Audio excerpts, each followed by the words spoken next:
Let's just jump into tonight's game real quick. Are you of the mindset here that the Ravens can actually put a run together and win this division at the end of the day, Daniel?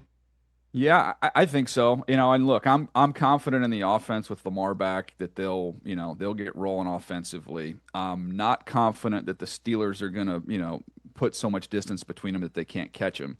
The deciding factor is going to be whether the Ravens defense can do what they did last week, and look more like a more vintage Ravens defense where there's no blown assignments, where there's a little bit of pass rush, and where the tackling is solid. And Roquan Smith coming back, and the way he played and kind of like a force multiplier with, just the energy, the effort, and the playmaking, kind of all that rolled together.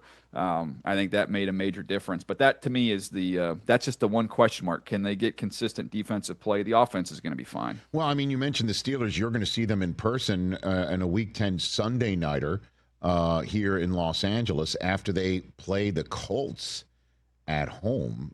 And are the Steelers in trouble, Daniel? I'm worried about their defense, Rich.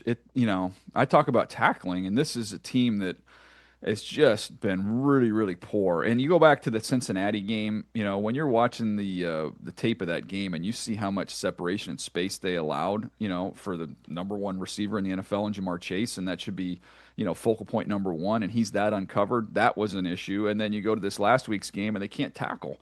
It was not just one person; it was a whole collection of guys at the second and third level of their defense that can't get guys on the ground.